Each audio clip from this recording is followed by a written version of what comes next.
పథకాల్లో భాగంగా లబ్ధిదారులకు అందిస్తున్న నగదు బదిలీ ప్రారంభమైంది. గత జనవరి నుంచి మార్చి వరకు ముఖ్యమంత్రి బటన్ నొక్కి విడుదల చేసిన పథకాలకు సంబంధించిన నగదు లబ్ధిదారుల ఖాతాల్లో జమ కాలేదు. ఎన్నికల సంఘం ఆదేశాలతో పోలింగ్ ముందు నగదు బదిలీ నిలిచిపోయింది.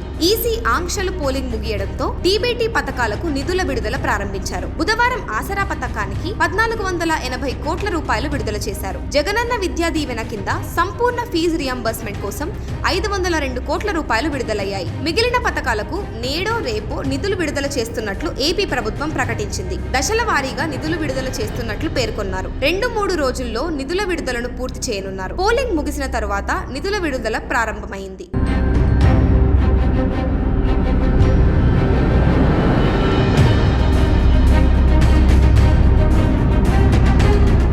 ఆంధ్రప్రదేశ్లో సార్వత్రిక ఎన్నికల పోలింగ్కు 3 రోజుల ముందే సంక్షేమ పథకాల లబ్ధిదారులకు నిధుల విడుదల చేసేందుకు ప్రభుత్వం సిద్ధమైంది. గత జనవరి నుంచి మార్చి వరకు వివిధ పథకాలకు నిధులు విడుదల చేసేందుకు సీఎం జగన్ బటన్ నొక్కారు. అయితే ఆ పథకాలకు నిధులు మాత్రం జమ కాలేదు. సరిగ్గా ఎన్నికలకు 3 రోజుల ముందు నిధులు విడుదల చేసేందుకు ఆర్థిక శాఖ సిద్ధమైంది. ఎన్నికల కోడ్ అమల్లో ఉండగా నిధులు విడుదల చేయడంపై టీడీపీ అభ్యంతరం వ్యక్తం చేయడంతో సంక్షేమ పథకాలకు నిధులు విడుదలను నిలిపివేస్తూ ఈసీ ఆదేశించింది. ఈసీ ఆదేశాలతో నష్టపోతున్నామని, పాత పథకాలకే నిధులు విడుదల కాలేదని పలువురు లబ్ధిదారులు హైకోర్టును ఆశ్రయించారు. దీంతో మే 10వ తేదీన ఒక్కరోజు మాత్రమే నిధులు విడుదల చేయాలని 9వ తేదీ రాత్రి హైకోర్టు తీర్పునిచ్చింది. 10వ తేదీన డివిజన్ బెంచ్ లో సింగిల్ జడ్జ్ తీర్పును సవాల్ చేస్తూ పిటిషన్లు దాఖలయ్యాయి.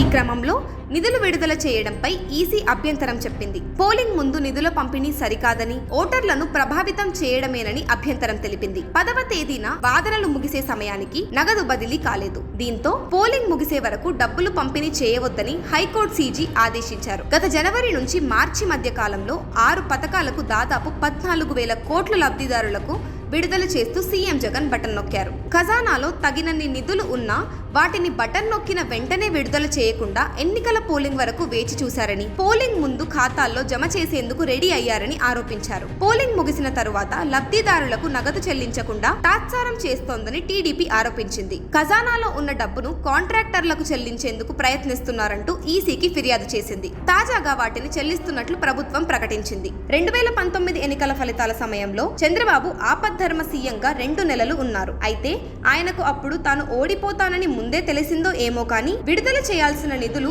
విడుదల చేయకుండా మాట దాటేశారని అప్పట్లో వార్తలు హల్చల్ చేశాయి. కాబట్టి ఇప్పుడు వైసీపీ సర్కార్ కూడా అలానే చేస్తుందనే తప్పుడు ప్రచారాన్ని చేస్తూ టీడీపీ ప్రభుత్వం గవర్నర్ కు ఫిర్యాదు చేసిందని టాక్. ఏది ఏమైనా మొత్తానికి టీడీపీ తప్పుడు ప్రచారాన్ని తిప్పికొట్టిన వైసీపీ ప్రభుత్వం నిధులను విడుదల చేసి తమ మార్క్ చూపించుకుంది.